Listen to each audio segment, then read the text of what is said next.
मी Jayprabha film studio. Lights, sound, camera, action हे 4 शब्द. पण या 4 शब्दांनी माझं अवघं विश्व व्यापलं होतं. मराठी चित्रपटांच्या वैभवशाली इतिहासाचा मी मूक साक्षीदार. माझी कहाणी लोकांसमोर यावी असं मला खूप वाटत होतं. पण एका फिल्म स्टुडिओनं आत्मवृत्त सांगणं ही तशी विलक्षण गोष्ट. प्रभाकरच्या परिसस्पर्शानं ही किमया केली आणि माझं आत्मवृत्त लोकांसमोर आलं. पण प्रभाकरनी त्याची गोष्ट या आत्मवृत्तात कुठंच येऊन दिली नाही. प्रभाकर माझ्या आयुष्यातल्या आनंदाच्या, गौरवाच्या क्षणांचा, तसंच दुःखाच्या परिसीमेचाही सहानुभूती साक्षीदार होता. त्यामुळे प्रभाकरची गोष्ट सांगितल्याशिवाय माझ्या आत्मवृत्ताला पूर्णत्व येणार नाही. 1932 मध्ये चित्रतपस्वी भालजी पेंढारकरांनी माझी उभारणी केली. 8 सप्टेंबर 1933 ला प्रभाकरचा जन्म झाला. प्रभाकर हा भालजी आणि सरस्वतीबाई पेंढारकरांचा सुपुत्र. पुढं त्याच्या नावातली प्रभा मला मिळाली आणि माझं नाव झालं जयप्रभा. छोटा प्रभाकर भालजींसोबत स्टुडिओत येई तेव्हापासूनच मी त्याला पाहत होतो. भालजींच्या मीठ भाकर चित्रपटात नाखुशीनं काम करणारा कलाकार, ते एक प्रतिभावंत लेखक, कल्पक दिग्दर्शक, पटकथाकार, हा त्याचा प्रवास मी जवळून पाहिला आहे.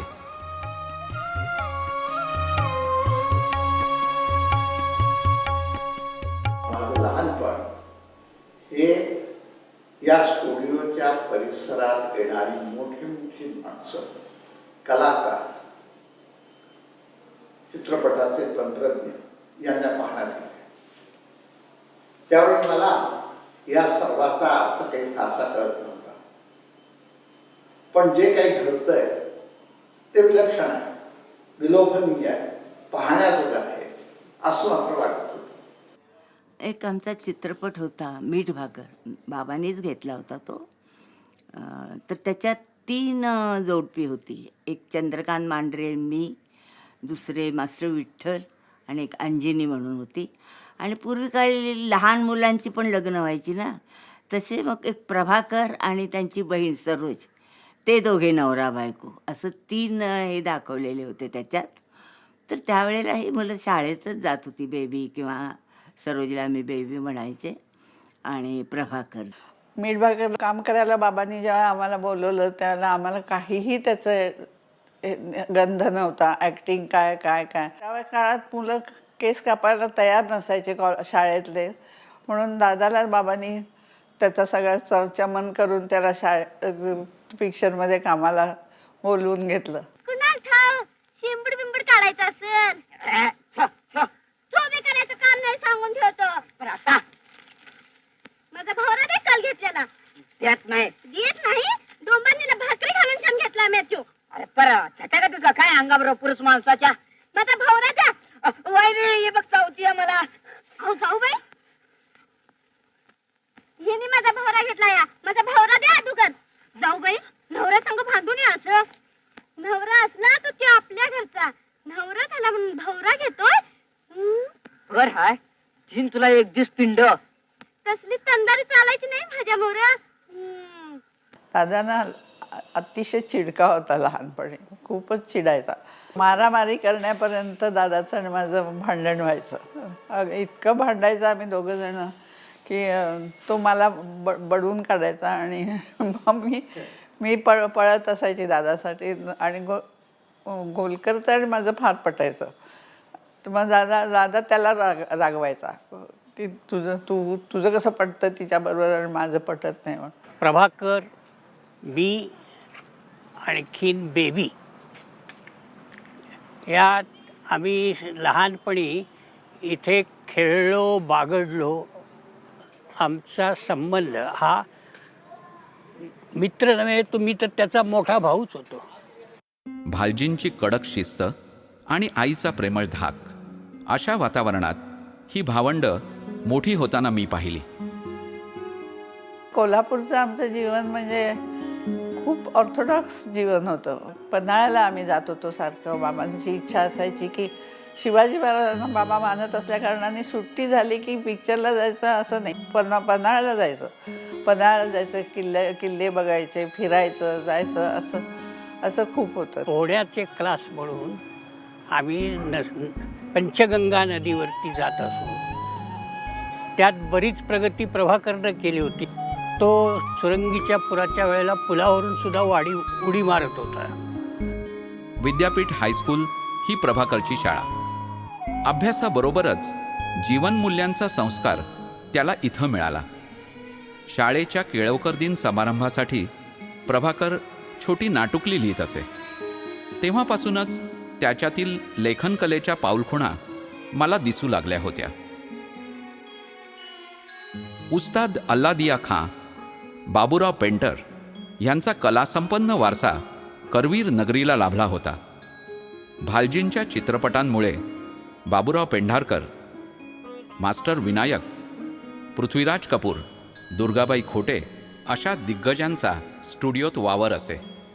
या सर्वांचे संस्कार प्रभाकरवर कळत नकळत होत होते. प्रभाकरचं मॅट्रिकचं वर्ष होतं. भालजींनी मीठ भाकर चित्रपट नुकताच पूर्ण केला होता आणि तो काळा दिवस उजाडला. गांधींची हत्या झाल्यानंतर गावातले सगळे लोक अगदी त्या रॉकेलच्या बाटल्या आणि डबे घेऊन आले.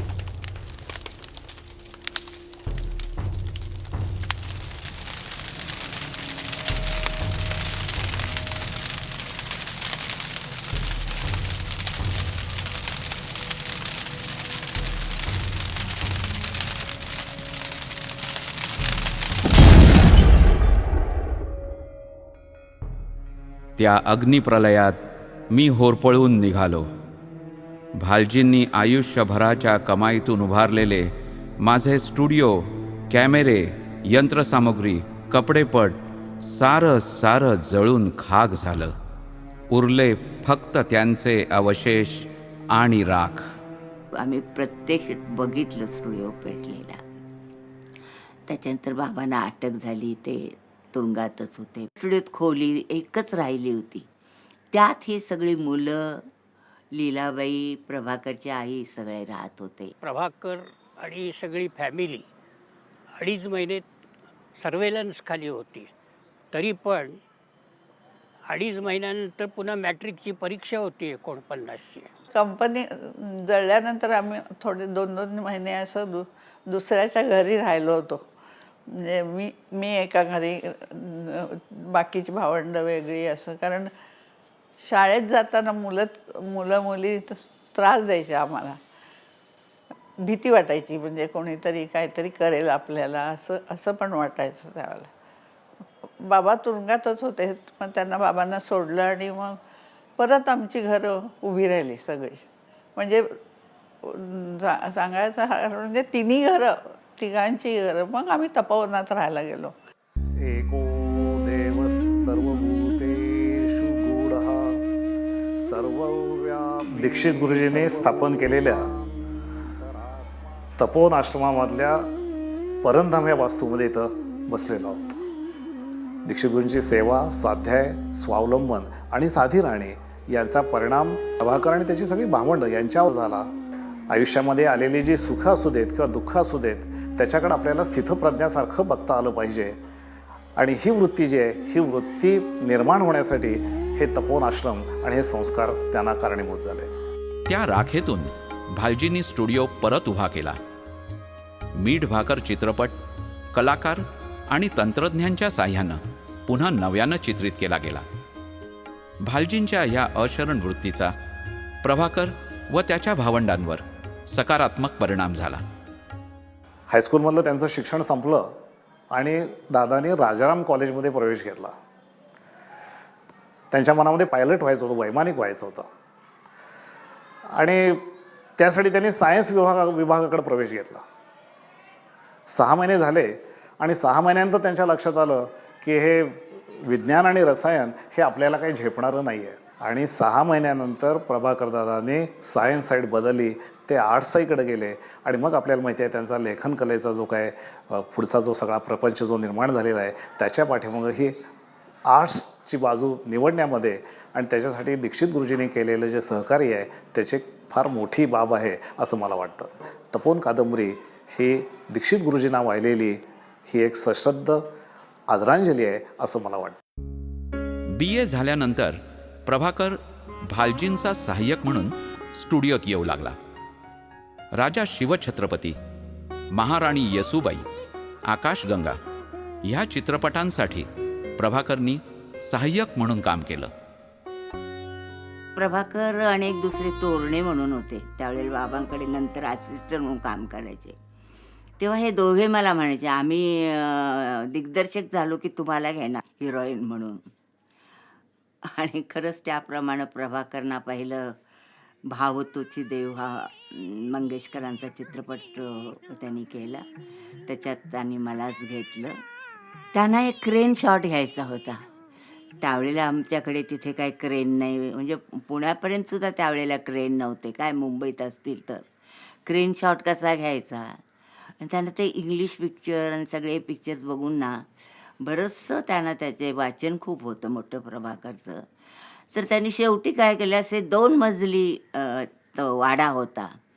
त्यांनी काय केलं, एक असा मोठा तराफा ठेवला लाकडी, आणि त्याच्यावर बैलगाडी ठेवली आणि बैलगाडीच्या मागच्या बाजूला कॅमेरा ठेवला, आणि तो मग असं वर उचलायचे किंवा खाली आणायचे, आणि त्यांनी क्रेनसारखा त्याचा शॉट घेतला. म्हणजे काही सोयी नसताना सुद्धा त्यावेळेला त्यांनी इतकं क्रेनसारखा शॉट घेतला. कोल्हापुरात काही एक ठराविक तेवढ्याच 2च स्टुडिओ, तो तर काय फारसं चालायचं नाही, हाच एक स्टुडिओ.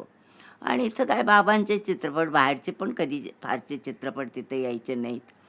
त्यामुळं असं नवीन नवीन काही शिकण्यासारखं तिथे कोल्हापुरात काही त्यांना झालं नसतं. मला वाटतं त्याच्यासाठी त्यांनी बाबूराव पेंढारकरांनी बाबांना सांगून त्यांना इथे राजकमलला पाठवलं. आता प्रभाकर माझ्याबरोबर नसला तरी राजकमलमध्ये एका स्टुडिओच्या सान्निध्यात होता ह्याचं मला समाधान होतं. मी बापूंच्याकडे आधीपासून काम करत होतो, कारण मी इमिजिएटली आफ्टर माय 1 year कॉलेज मी लगेच या लाईनमध्ये आलो. आणि प्रभाकर पेंढारकर जे आले ते आफ्टर ग्रॅज्युएशन आले, त्यामुळे ते 2-3 वर्ष लेट होते. आणि त्याच वेळेला 2 आंखे 12 ते पिक्चर सुरू झालं होतं. आणि त्या पिक्चरमध्ये स्वतः शांताराम बापू हिरो होते, त्यामुळे आमच्यावरची कामाची जबाबदारी जी काय असेल ते आम्हाला नेहमी करावं लागायचं, आणि त्यातून आम्हाला आपोआप शिकायला संधी मिळाली.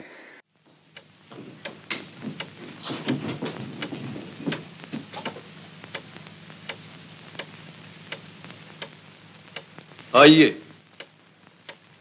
ये आया है आजी साहब का हुक्म.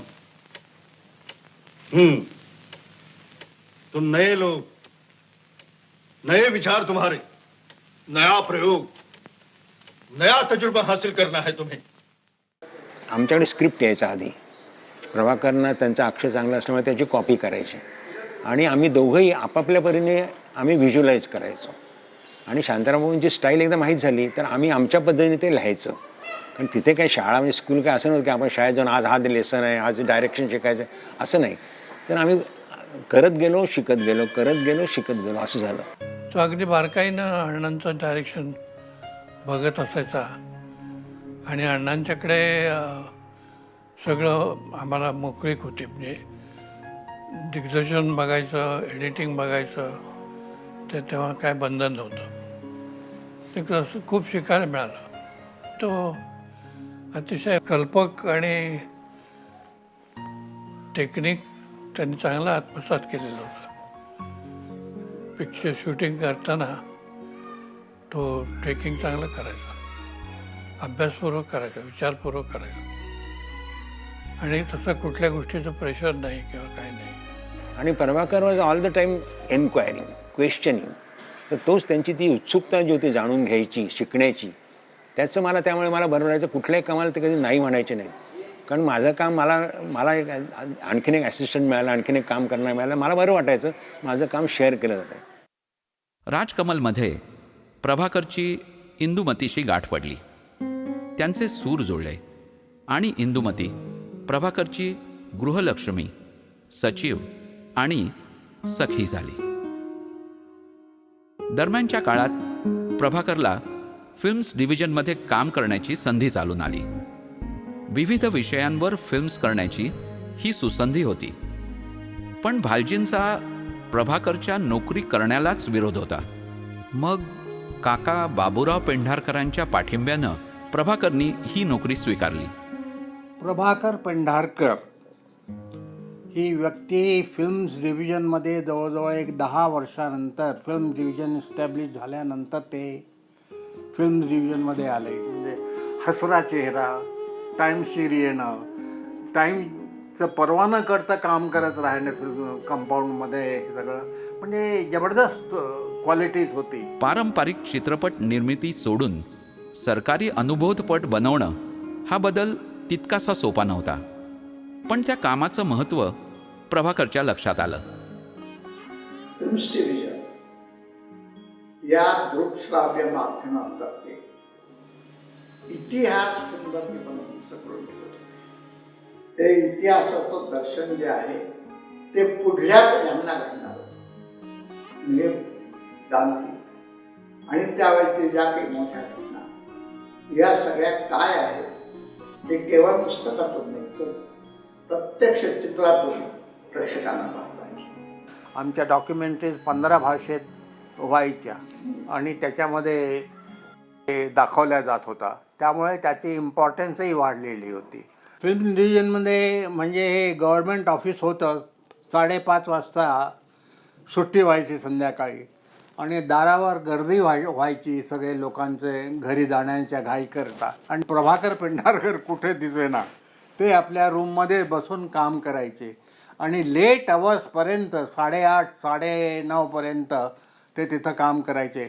घरी त्यांचा थोडासा मध्ये मध्ये अबोला व्हायचा की हे ग्रस्त काय हे करतायत, पण त्यांनी कधीही या बाबतीत कंप्लेंट केलेली नव्हती. आणि त्यांचं ओव्हरवर्क इतकं जबरदस्त होतं. लिखाण एका बाजूला चालू आहे, पुस्तक लिहिणे चालू आहे, फिल्म स्क्रिप्ट लिहिणं चालू आहे आणि आरामशीर ते सगळं काम करून आपले हा एक नवीन ट्रेंड होता. मला आठवत होतं बाबा सतत फिरतीवरती असायचा. बाबा थोडा वेळच आम्हाला भेटायचा, पण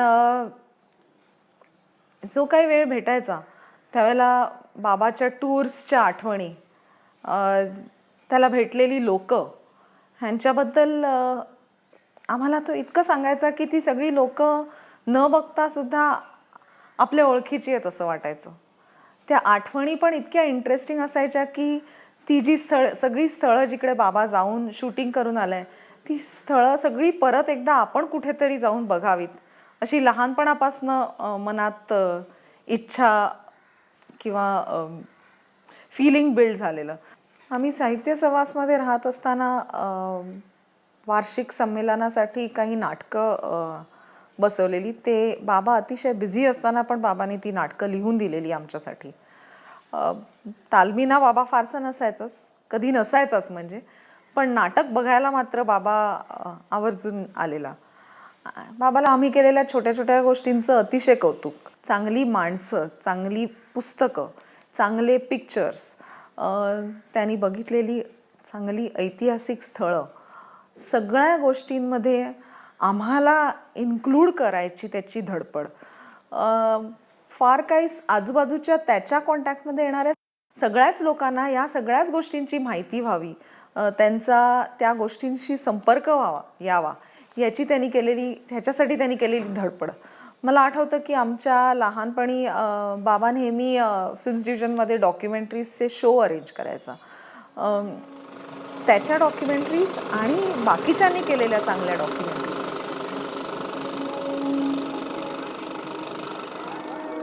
प्रभाकरच्या प्रतिभेचा स्पर्श लाभलेला फोर्ट्स अँड द मॅन हा लघुपट महाराष्ट्रातील गड किल्ले दाखवताना केवळ शिल्प, चित्र आणि ध्वनी या माध्यमातून शिवाजी महाराजांचा जीवनपट उलगडतो. जे किल्ल्यांच्या बाबतीतले हा जो काही उपक्रम केला तर ते जे दिवस आहेत ते मी कधी विसरणार नाही. जो 8-10 दिवसाचा असा तो आमचा प्रवास होता आणि सहवासही होता. राजगड, तोरणा, प्रतापगड असे आमचे किल्ले आम्ही त्यातून घेतल्याचं मला अगदी चांगलं आठवत आहे. आणि त्यामध्ये त्यांचं वागणं, बोलणं, त्यांच्या मनाची एकूण जी काही मला मानसिकता दिसत होती, प्रतिक्रिया, ती मला पाहून मला विशेष वाटलं. त्यांचा बारकावा वगैरे तो आहेच, पण तो रात्री जवळजवळ हा सगळा आमचा उद्योग हा ते डोंगरात हिंडणं, पाहणं, दुसऱ्याशी काय करायचे त्याचं प्लॅनिंग करणं, हे सगळं आम्ही करत होतो. पण रात्री 11, 11:30, कित्येकदा 12सुद्धा वाजून जायचे आमच्या त्या सगळ्या कामामध्ये. आणि नंतर ते डायरी लिहायला बसायची की एखादा चांगला शब्द ऐकला असेल, खेडेगावातली एखादी म्हण ऐकली असेल, की एखादं काही दृश्य दिसलं असेल तर ते त्याची नोंद करायची. Prepared to meet cunning with cunning, Shivaji set out to meet the Bijapur general.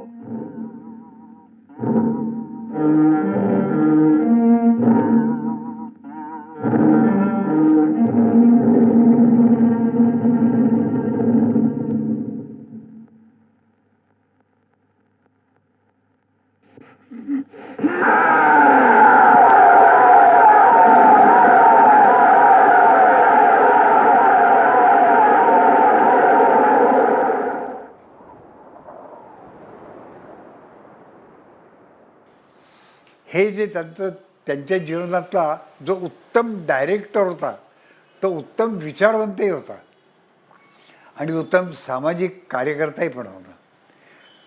ते सामाजिक कार्यकर्ता या नात्यातून स्टेजवरती त्यांनी व्याख्यान वगैरे कधी दिले नाही, पण नक्की त्यांच्या मनामध्ये आतले जे विचार चालायचे हे नक्कीच सामाजिक हिताचे असायचे. बाबा आमटे ज्यावर डॉक्युमेंटरी करायची तो असाइनमेंट मला मिळालेला होता तिथं. आणि ऑल ऑफ अ सडन माझी तब्येत काही खराब झाली होती, मी हॉस्पिटलमध्ये ॲडमिट झालो होतो ना. आणि हॉस्पिटलमध्ये मला कळलं की ते सब्जेक्ट आता फिल्म करण्याकरता पेंढारकरांना मिळाले.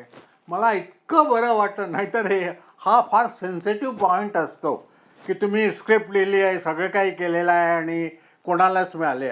पण इथं उलटा प्रवास चालला होता. फारच छान.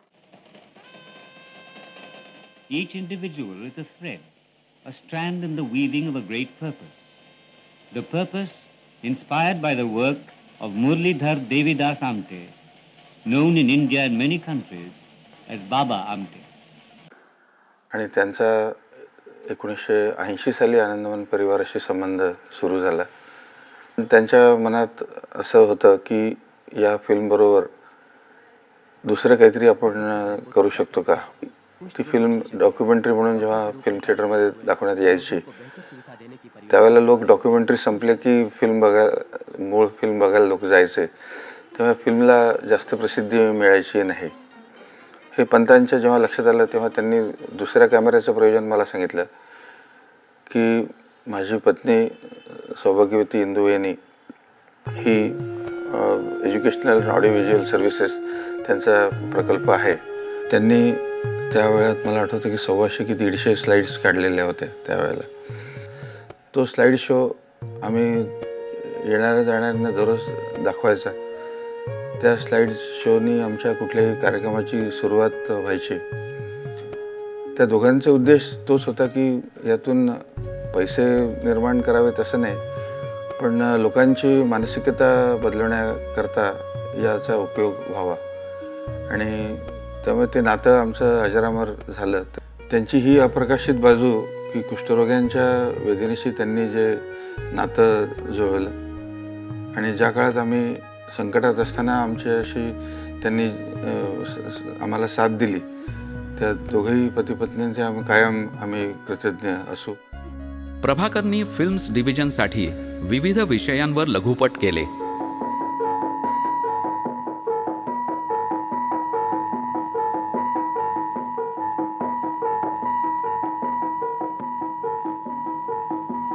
वस्त्रोद्योगापासून अंटार्क्टिका मोहिमेपर्यंत विषयांचे वैविध्य होते. Here is the first of several challenges to get through the pack ice to our destination. 10 hours त्यांनी अनेक दर्जेदार वृत्तचित्रपट तसेच ॲनिमेशन फिल्म्सही निर्माण केल्या. तदेव लग्नं सुदिनन्ददेवो ताराबलं चन्द्रबलन्ददेवो विद्याबलं दैवबलं तदेवो लक्ष्मीपदे I wonder what manner of man Bhalji Pendarkar is. Dramatist, poet, director, moral philosopher, a revolutionary, yet an upholder of traditional values, a complex personality. प्रभाकरनी केलेल्या अनेक लघुपटांना राष्ट्रीय पारितोषिक देऊन गौरवण्यात आलं.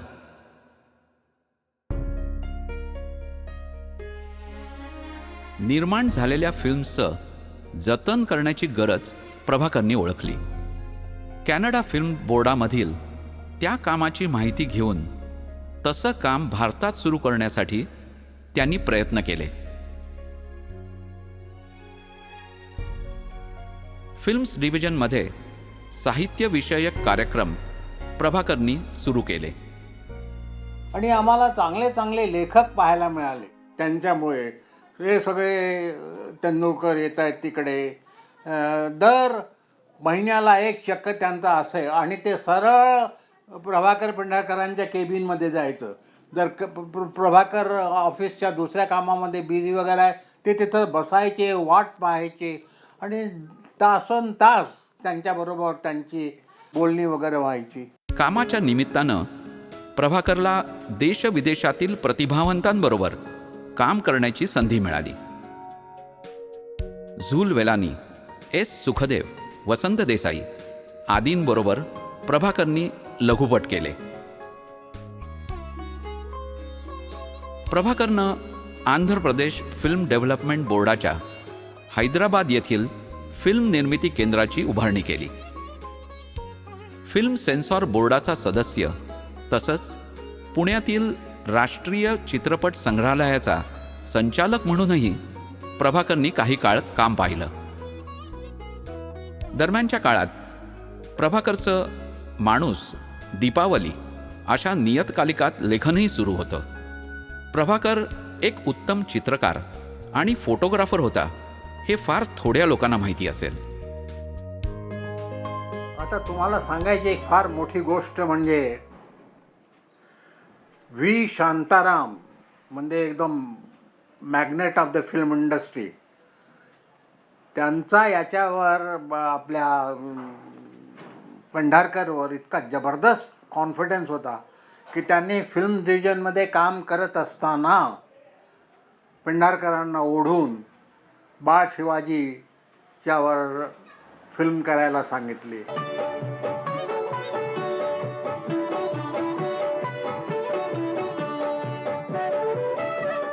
बाळासाहेब, आम्ही आपल्याला शब्द दिला होता ना, स्वराज्याचा भगवा ध्वज तोरणगडावर आपल्या हातानं फडके. तो शब्द खरा केला या मावळच्या मुलांनी. ही मावळची मुलं हे तर स्वराज्याचे पहिले मानाचे मानकरी. चला बाळासाहेब. डॉक्टर आनंदराव जोशी हे आता मोठे झालेले आहेत, पण त्यांनी शिवाजी महाराजांचं काम त्यावेळेला लहान होते ते फार सुंदर काम केलं. चित्रपटही चांगला निघाला. त्यात प्रभाकरराव पेंढारकरांचा मला आणखीन नव्यानं परिचय झाला. एक असं पक्षी काट्याकुट्यांचं घरटं बांधतात ना, प्रभाकरांच्या मनातलं घरटं हे शस्त्रांचं होतं, क्रांतिकारकांचं होतं, क्रांतिकारक कवितांचं होतं. आणि त्या घरट्यामध्ये प्रभाकरराव पेंढारकर राहतच. ते घरट्यामध्ये या चित्रपटात लक्षात आलं. मला आठवतं मी 9वी-10वीत होतो आणि बालशिवाजीसाठी, शिवाजीच्या भूमिकेसाठी ऑडिशन्स घेण्याची एक जाहिरात पेपरात, वर्तमानपत्रात आली होती. परसोजी नाईक नावाचं बालशिवाजी चित्रपटातलं जे व्यक्तिरेखा होती की ज्याच्यात खोपडे, टोपडे आणि वगैरे ही सगळी जी गाणी होती ती गाणी तो गातोय आणि सगळ्या मावळ्यांबरोबर असं वगैरे 2 गाण्यांचे सीन्स होते. त्यामुळे ती भूमिका माझ्या वाट्याला आली आणि काम करून घेण्याची त्यांची हातोटी म्हणजे लहान मुलांकडनं तर वाव. म्हणजे मी ती एक स्कूलच, म्हणजे त्यावेळेला मुलांशी इतकं छान बोलून त्यांना जे पाहिजे स्वतःला ते काढून घेण्याची त्यांची जी हातोटी होती ती अमेझिंग होती. त्यांची शिस्त, त्यांचं पेपरवर्क, बापरे, प्रत्येक फ्रेम कशी शूट होणार आहे आणि एक्झॅक्टली चित्र कसं दिसणार आहे पडद्यावरती, याचं संपूर्ण पेपरवर्क त्यांच्याकडे होतं. त्यामुळे वेळेत सुरू होणं, वेळेत तो सीन होणं, ह्या सगळ्या गोष्टी ज्या आहेत, डिसिप्लिन बेसिकली.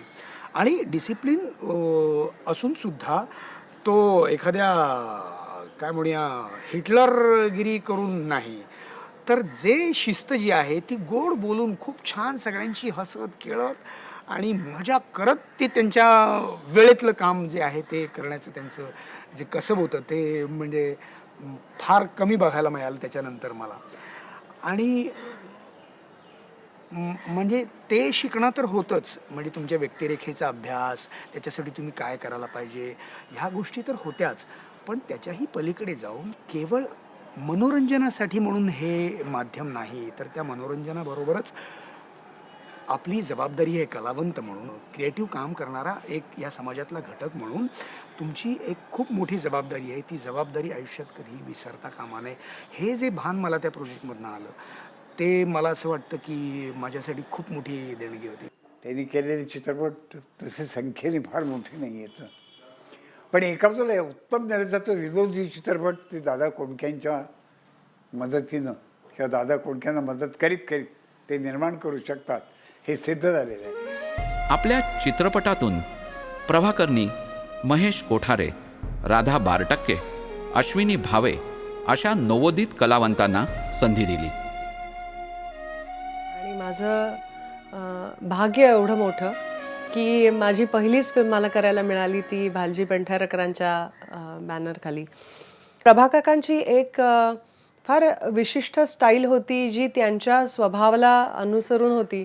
अत्यंत हळूवार व्यक्तिमत्व, अतिशय मितभाषी आणि एक फॅमिलीसारखं वातावरण त्या सेटवर त्यांनी निर्माण केलं होतं. मला अजूनही आठवत आहे, बॉम्बे लॅबमध्ये ते मला एडिटिंगचं स्टिनबॅक मशीन का मूव्ही ओला त्यावेळेला होतं, म्हणजे खडखड खडखड असा आवाज यायचा. आणि for me that was like the fascinating day of my life till date.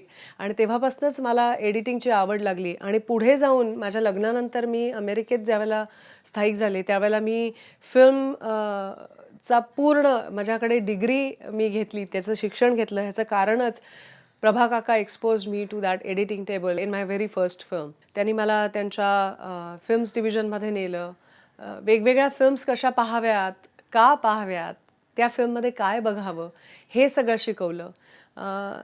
मी प्रभाकाकांची प्रचंड मोठी फॅन होते रारंग ढांगमुळे. 1981 पेंढारकरांची रारंग ढांग नावाची त्यांची सर्वाधिक लोकप्रिय असलेली कादंबरी आली. नावापासूनच कुतूहल होतं. मला वाटतं प्रत्येकालाच विचारावं लागलं असेल की म्हणजे काय. हिमालयातल्या प्रचंड रौद्र भीषण कड्यांशी ह्याचा काही संबंध असेल असं फार कमी लोकांच्या मनामध्ये आलं असेल. ढांग म्हणजे कडा, म्हणजे पुस्तक 2 पानं उलटल्यानंतर लगेचच आपल्याला ते समजतं म्हणून, नाही तर जरा पंचायत झाली असती मला वाटतं वाचणाऱ्यांची. आता हा विषय ह्या माणसाने कसा घेतला असेल असा प्रश्न साहजिकच मनामध्ये आला. मी ज्याला डॉक्युमेंटरीज करत होतो त्यावेळेला एक साधी घटना की हिमालयामध्ये रस्ते तयार करायचे. डॉक्युमेंटरीची लांबी किती? 10-12 मीटर. हे रस्ते कसे तयार करतात, बर्फाच्या प्रदेशातून कसे काढतात, वगैरे वगैरे वगैरे. पण त्यामध्ये असा विचार केला की या माणसांच्या मनात काय, या माणसांची परिस्थिती काय असते. त्यावेळेला आपल्या हे लक्षात येतं की हे 10 मिनिटाचं मार्केट तुम्हाला पुरेसे नाही, ते तुम्हाला 150 पानामध्ये लिहावं लागतं. आणि 150 पानं ही जर का डॉक्युमेंटरीला परवानगी नसेल तर तुम्हाला साहित्याकडे वळावं लागतं. हातात पेन घ्यावे लागतं आणि पेननं तुम्हाला लिहावं. तर लांबीच्या व्यतिरिक्त या व्यक्तिरेखा उभं करणं, त्यांच्या मनामध्ये जाणं, काही समस्या ज्या असतात त्या तुमच्या लिखाणातून प्रगट करणं हे साहित्यिकाचं हे काम आहे. सैनिक engineer, general reserve engineer force तथा नागरिक मजदूर सभी मिलजुल कर सड़कें बनाने में जुट जाते हैं. हिमालय कसा बघावा, कसा अनुभवावा याचं आदर्श उदाहरण म्हणजे प्रभाकर पेंढारकर. म्हणजे त्यांनी सतलजचं खोरं पाहताना सतलज नदीच्या खळाळाला किंवा त्याच्या प्रवाहाला जो ध्रोंकार हा शब्द आणला, तो म्हणजे त्यांनी मराठीला दिलेली देणगी आहे. एकीकडे मानवी भावभावना आणि दुसरीकडे तो प्रचंड भयानक असा हिमालय, रौद्र हा शब्द आपल्याला बघायचा असेल तर तिकडेच जावं लागतं आपल्याला. त्यामुळे ते सगळं चित्रित करणं ही अत्यंत अवघड कसोटी होती. बाहेर जनरली आर्मीच्याबद्दल लोकांना इतकी कल्पना नसते आणि त्यांचं जीवन कसं असतं, त्यांच्या हार्डशिप काय असतात, त्यांचे काय प्रॉब्लेम असतात, त्याचं निराकरण कसं केलं जातं, या गोष्टी बहुतेक माहिती नसतात. या गोष्टी त्यांनी चर्चेमध्ये आमच्या बऱ्याच वेळेला बोलल्या गेल्या आणि त्यांनी स्वतः ते अनुभवलं होतं. त्यांचा तो स्वतःचा एक्सपिरियन्स जो असतो ना, किती आपण चर्चा केल्या तरी त्याचं एक लिमिट असते. त्यांनी स्वतः ते बॉर्डरमध्ये थंडी वाऱ्यात राहिले, पॅराशूट ट्रेनमध्ये स्वतः एअरक्राफ्टमध्ये डकोटामधनं गेले किंवा JNKमध्ये फिल्म करताना त्यांनी स्वतः कदाचित मला माहिती नाही एअरफोर्सच्या मेसमध्ये जाऊन राहिले पण असतील ते. त्यामुळे त्यांचा खरेपणा जो आला आहे तो त्या नॉवेलचं सगळ्यात वैशिष्ट्य असं माझं मत आहे. एकदा ती कादंबरी त्यांनी प्रथम पुरुषी पद्धतीने लिहिली आणि श्रीपू भागवतांच्याकडे गेले. श्रीपू भागवत हे मराठीतले एक अत्यंत उत्तम दर्जेदार अशा प्रकारचे संपादक आणि स्वतः सृजनशील. त्याने असं सुचवलं की तृतीय पुरुषी पद्धतीने लिहिली तर काय होईल, आणि पेंढारकरांनी ती कादंबरी पुन्हा लिहून काढली आणि आता आपल्यासमोर आहे ती वेगळ्या प्रकारे लिहिलेली कादंबरी. एखाद्या कलाकृतीच्या परिपूर्णतेसाठी भालजी किती मेहनत घेत असत हे मी जवळून पाहिलं होतं. प्रभाकरमध्ये तो गुण तंतोतंत उतरल्याचं रारंग ढांगची पुनर्लेखन प्रक्रिया हे प्रतीक होतं. त्या कादंबरीची भाषा, ती कादंबरी उभी करण्याचं जे कौशल्य आहे, त्या कादंबरीमधल्या ज्या व्यक्तिरेखा आहेत त्या अक्षरशः पेंढारकरांनी आपल्या अंतरंगातून निर्माण केल्या आहेत असं वाटावं, इतकी ती मोठी कादंबरी आहे. आणि मला एक शब्द इथे वापरावा असं वाटतं, किंबहुना पेंढारकरांच्या सगळ्याच लेखनाच्या बाबतीत तो वापरावा असं वाटतो की एक आटोप आहे त्यांच्या सगळ्या लेखनामध्ये. हे काढून टाकलं तर चालेल, हे एडिट करा, असं करायला तिथे फार अवघड आहे. आणि याचं कारण पुन्हा त्यांच्यातला तो कादंबरी लेखक, पटकथा लेखक, दिग्दर्शक, भालजी पेंढारकरांचा मुलगा आणि त्यामुळे त्यांच्यावर झालेले संस्कार, हे सगळंच तिथे जागं होतं आणि त्यांच्या हातनं रारंग ढांग सारखी एक अतिशय सुंदर कादंबरी निर्माण होते. पेंढारकरांचं नाव मराठी साहित्यसृष्टीमध्ये ह्या कादंबरीमुळे अत्यंत ठसठशीत अशा अक्षरामध्ये लिहिलं गेलेलं आहे, यात काही शंका नाही. ती काय चक्रीवादळ काय, म्हणजे पेंढारकरांनी कादंबऱ्या लिहिल्या आणि पुन्हा पुन्हा कुठे त्याच विषयांची एकूण पुनरावृत्ती केली असं झालं नाही. त्यांच्या प्रतिभेनं नवे नवे विषय शोधले. पेंढारकर फिल्म्स डिव्हिजनमध्ये नोकरी करत होते. त्या निमित्ताने त्यांना अनेक ठिकाणी आणि अनेक प्रकारच्या वातावरणामध्ये जावं लागलं आणि फिल्म तयार करण्यासाठी त्यांची टीम त्यांच्याबरोबर असे. पण हे सगळं असलं तरी पेंढारकरांच्या मधला लेखक प्रत्येक क्षणाला जागा होता. म्हणजे रारंग डांगच्या बरोबर मी आणखीन एक उदाहरण सांगू शकेन. चिनार लाल झाला या गोष्टीमध्ये त्यांनी एअरफोर्सच्या 2 पायलट्सचं, ते जेव्हा फायटर्स काश्मीरमध्ये येतात आणि ते एकमेकात संभाषण करतात त्याचं वर्णन केलं आहे. ते इतकं अचूक केलं आहे की एखाद्या वाटतं की हा मनुष्य एअरफोर्समध्येच होता किंवा आर्मीतच होता. पण त्यांनी अतिशय मनापासून अभ्यास केला गोष्टीचा आणि अभ्यासामुळे त्यांच्या या प्रत्येक गोष्टीमध्ये किंवा कथानकामध्ये एक पुरेपूर सच्चेपणा आला आहे की ते स्वतः कदाचित जवान होते का किंवा अवसर होते का अशी भावना निर्माण होते. हे त्यातल्या रारंग डांग किंवा चिनार लाल झाला या दोन्ही कादंबरीचे वैशिष्ट्य आहे. प्रभाकर पेंढारकर म्हणजे रारंग डांग अशी एक समजूतच झालेली आहे. म्हणजे त्याच्याही पेक्षा अधिक वेगळी आणि चांगली कादंबरी अरे संसारासारखी त्यांनी लिहिलेली आहे. पण रारंग ढांग पुढे ती नाही म्हटलं तरी लोकांच्या मनात फारशी पटकन जागे होत नाही असं दिसतं मला. त्या कादंबरीचा विषय तसं म्हटलं तर अगदी सर्वसाधारण असा होता. म्हणजे एका जोडप्याचे एका महानगरीमध्ये जागा न मिळाल्यामुळे किंवा जागेच्या अभावामुळे, पैशाच्या अभावामुळे झालेले हाल. जिवंत अनुभव किती असावा आणि किती वास्तव असावा याचं हे अरे संसारे कादंबरी हे एक आदर्श उदाहरण आहे असं मी म्हणेन. 30 लाखाची तेव्हाची मुंबई आणि आज 2.25 कोटीची मुंबई याच्यामधली त्या आयुष्यातली होणारी त्यांची जी घुसमट आहे त्या काळातल्या दाम्पत्यांची किंवा आजच्या काळातल्या दाम्पत्याची ती तशीच आहे. मग पेंढारकरांनी 50 वर्षापूर्वी हे सगळं जणू काही पाहिलं आणि आपल्याला पुढं मांडून ठेवलं. हा विलक्षण त्यांचा दृष्टेपण आहे एका अर्थानं. म्हणजे आपण व्यक्तिरेखांना पेपर बिईंग्ज म्हणतो. ही हाडा माणसाची माणसं आहेत, मग ती स्त्री असो पुरुष असो कोणीही असो, पण ती हाडा माणसाची माणसं आहेत. आणि पेंढारकरांच्या मनात जन्मलेल्या म्हणजे आधी पाहिलेल्या नंतर प्रोसेस झालेल्या अशा ज्या या व्यक्ती आहेत त्यातून या व्यक्तिरेखा उभ्या राहिल्या आहेत, ज्यांना एक शरीर आहे, ज्यांना एक त्यांचं मन आहे. पेंढारकर कधीही त्यांचा माउथपीस होत नाहीत. त्यासाठी हवी होती अगदी साधी भाषा, ती त्यांच्याकडे होती. अत्यंत सरळ अशा प्रकारची त्यांच्या वाक्यांची रचना, कुठेही प्रतिकात्मकता नाही आणि त्याबरोबर संवादांच्या मध्ये एक कमालीचं जिवंतपण. आशय आणि अभिव्यक्ती यांचं एकरूपत्व हे त्या भाषेनं साधलेलं होतं आणि अनेक परिमाणं त्या भाषेला होती आणि अनेक परिमाणं ती फक्त भाषेचे खेळ करायचे म्हणून नव्हती त्यांनी दिली, तर त्यांच्या आशयाची ती मागणी होती. इतकंच नाही तर एक मी बरेचदा हे उदाहरण देते की शब्दाच्या पाठीमागे जो ध्वनी असतो तो ध्वनी पण त्यांनी इतका सुंदर पद्धतीने वापरला. एक बारकसं उदाहरण आहे. पुरुषोत्तमाने हाक मारल्यानंतर सुधा नेहमी आले हं असं म्हणते. आता खरं म्हणजे आले हं ह्याच्यामध्ये काहीच फार विशेष सुचवण्याजोगं नाही, पण त्या आले हंमुळे त्या दोघांच्या मधलं जे नातं आहे ते नातं कसं असेल ह्याचं प्रत्यंतर आपल्या ध्वनी संवेदनेमुळे आपल्याला मिळतं आणि ते बदलत कसं जातं, ते बंद कसं होत जातं, यातून त्यांच्या नात्याचा एक धागा देखील विकसित झालेला आहे असं मला दिसतं. विलक्षण उत्कट अशा प्रकारचं हे सगळं लेखन. इथे खूप शक्यता होती आणि विषयही तसाच आहे की ते मेलोड्रामाकडे झुकेल, पण कुठेही ते मेलोड्रामाकडे झुकलेलं नाही.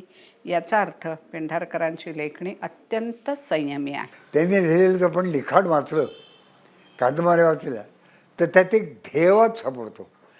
म्हणजे जीवनाकरता कला ही नाही, कलेकरता जीवन असंही पण नाही, पण तो संगम त्यांच्या याच्यावर दिसायचा की ते उत्तम कला निर्माण करण्याचा प्रयत्न करायचे, पण त्याकरता जीवनाला ह्यातमध्ये काय उपयोग पडणार आहे, मानवी जीवनाला विशेषतः महाराष्ट्रातल्या जीवनाला याचा काय उपयोग होणार आहे याचा ते नक्कीच विचार करत होते. मला असं जाणवत आलं की पेंढारकरांच्या लेखनामध्ये कुठेतरी त्यांच्यामधला दिग्दर्शक हा अनुस्यूत आहे आणि मला पुन्हा पुन्हा जी नावं आठवायची या संदर्भात त्यातलं एक नाव त्यांचं जे दैवत होतं ते विश्राम बेडेकर.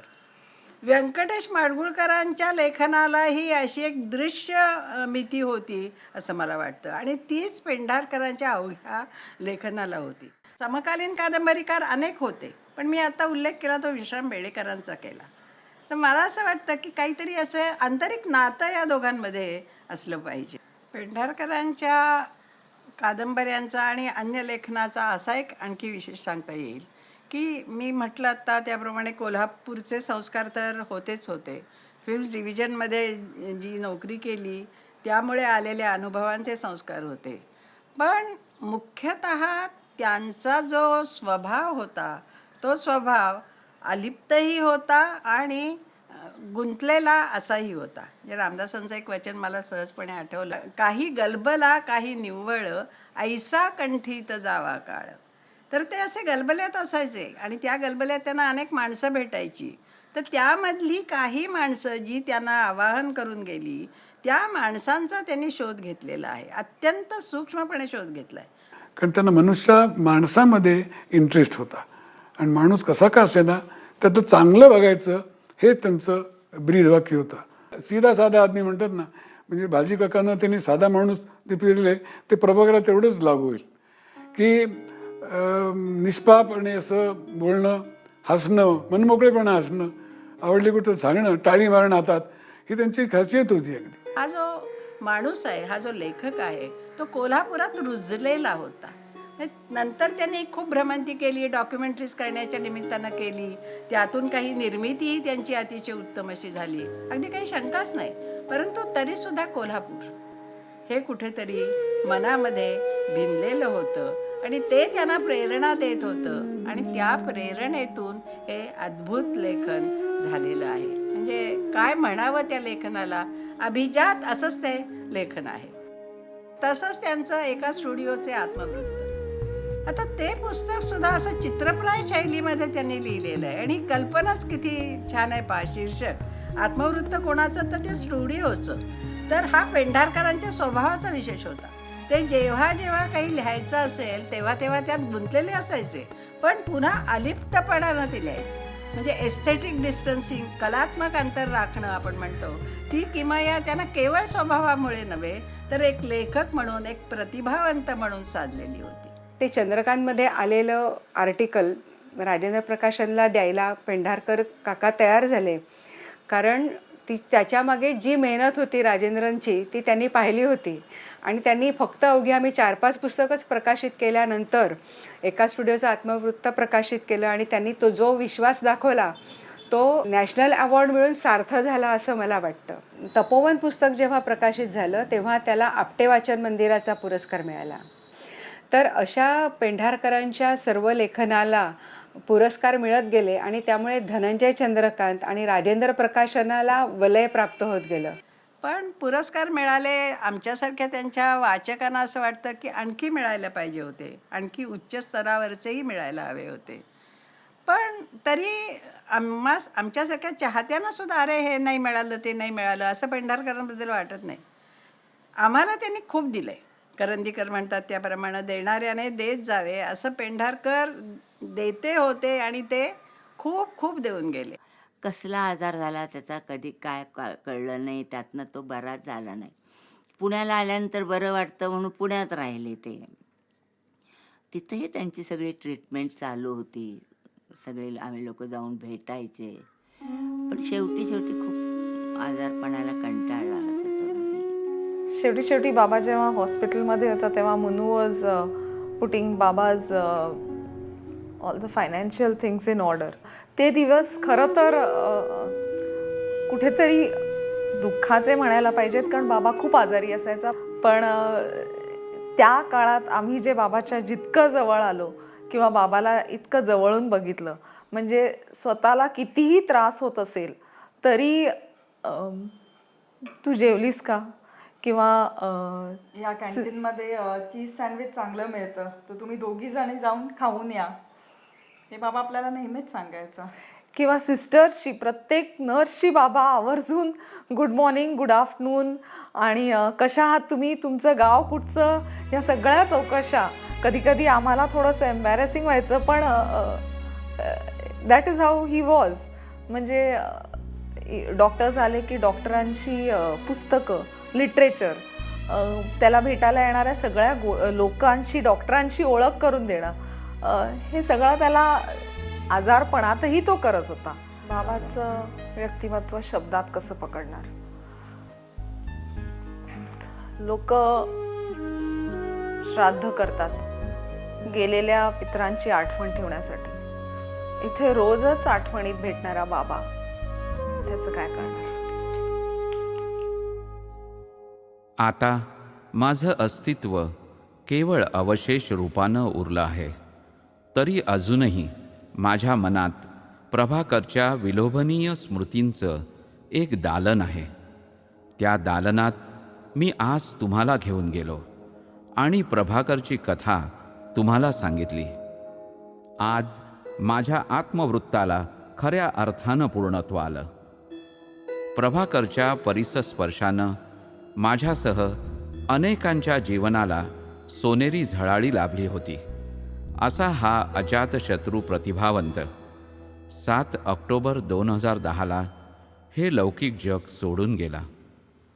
परंतु स्मृतिरूपानं रसिकांच्या मनात तो चिरंजीव राहील ह्याची मला खात्री आहे.